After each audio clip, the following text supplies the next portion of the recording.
अस्सलाम वालेकुम जी, मेरा नाम मेहरना समाने का और मैं बुशरा बीबी ख्वाब फरी नाने का की बड़ी बेटी हूँ। मैंने कभी कोई वीडियो नहीं बनाई, मेरी पहली वीडियो आज तक। ना कभी कोई इंटरव्यू, ना कोई किसी जर्नलिस्ट से बात की, ना कभी कोई बयान दिया।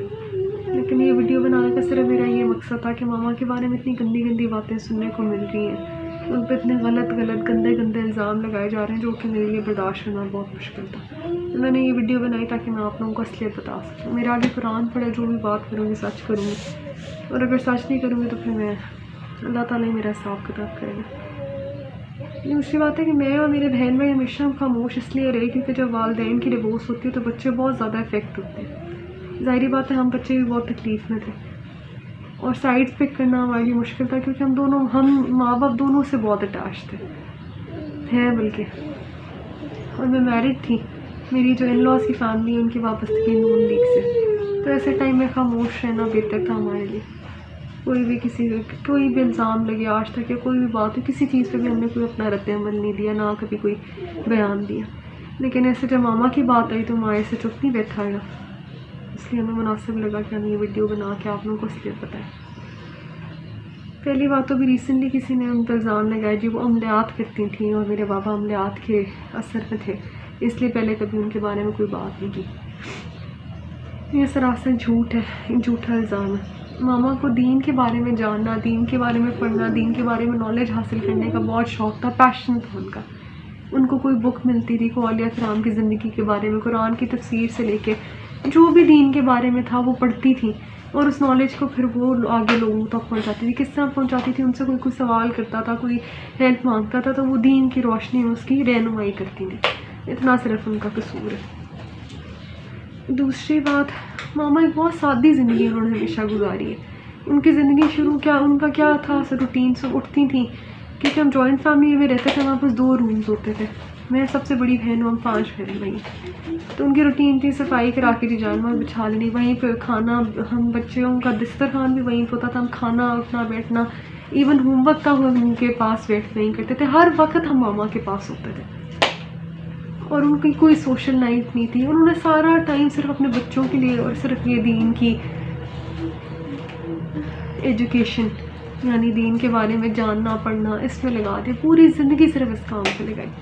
तो ऐसी औरत जितनी पर्दादार और इतनी नेक, उसके बारे में इस तरह की बातें सुनना बहुत हमारे लिए बहुत तकलीफ थे और मैं कभी सोच भी नहीं सकती थी कि इस तरह वीडियो बना के हमें उनको कैरेक्टर को डिफेंड करना पड़ेगा। लेकिन खैर, दूसरा उनकी बात की गई जी कि इद्दत में उन्होंने कहा कि मेरे बहन भाई क्योंकि छोटे थे, मामा घर में ही इद्दत, जो शरई इद्दत होती है, वो टाइम पूरा करके गई थी। मामा का रूम अलग हो गया था बाबा से, क्योंकि बहन भाई छोटे थे, शायद उनको अंदाज़ा नहीं था, मैं अंडरस्टैंड करती थी इस चीज़ को। तो वो टाइम जो इद्दत का होता है वो उस घर में ही रह के उन्होंने शरई इद्दत पूरी की। उसके बाद वो नानी के घर चली गई और नानी के घर काफ़ी अर्सा रहने के बाद उनकी खान साहब से निकाह हुआ। और ये बात कि वो निकाब के बगैर मिलती थी और खान साहब ने उनको देखा हुआ था पहले, ये भी बिल्कुल झूठ है, इसमें भी कोई सच्चाई नहीं है। जिन्होंने की है, क्या वो किसी मुलाकात के साथ थे जिनको पता हो कि मामा बेपर्दा होकर मिलती थी या मामा ने कभी निकाब के बगैर उनको मिली थी?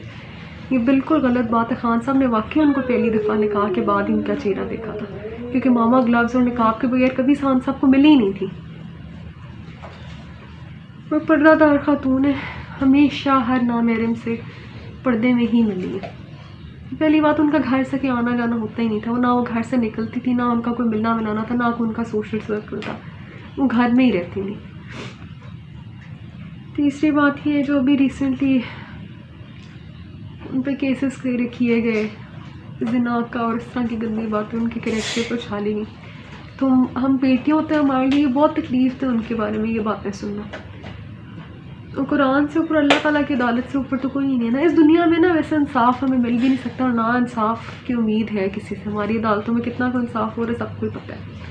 लेकिन सिर्फ एक बात तो आप लोगों तक पहुंचाना कि किसी के किरदार को शिकना बहुत आसान होता है। सबूत के साथ करें। सबूत क्या है आपके पास इन चीज़ों के? ज़िना करती थी, वो अमलियात करती थी। अल्लाह ताला ने कहा कि किसी नेक औरत के ऊपर तोहमत लगाना बहुत बड़ा गुनाह है, और जो लगा रहे ना, मुझे यकीन है कि वो अल्लाह ताला उनका खुद ही उनको इस चीज़ का वो देगा। मुझे कुछ कहने की ज़रूरत नहीं है। अल्लाह ताला शहंशाह है और हमने अपना हर केस जो है वो अल्लाह ताला की अदालत में छोड़ा है, क्योंकि इस दुनिया में तो किसी से इंसाफ की कोई उम्मीद नहीं, ना किसी रिश्तेदार से और ना ही हमारी अदालतों से। लेकिन सिर्फ बताने का मकसद ये था कि कुरान पे हाथ रख के इस चीज़ की गवाही देते हैं कि हमारी माँ वाकई बहुत नेक औरत है, और उन पे लगाए हुए तमाम इल्ज़ाम, सारी गंदी बातें बिल्कुल बेबुनियाद और झूठी है। क्योंकि हम बच्चे हैं, हमारे से ज़्यादा उनको कोई नहीं जानता। फिर लतीफ़ ड्राइवर होगा या कोई भी नौकर होगा, उसकी गवाही से ज़्यादा आगे हमारी बात है, क्योंकि हमने उनके साथ ज़्यादा टाइम गुजारा।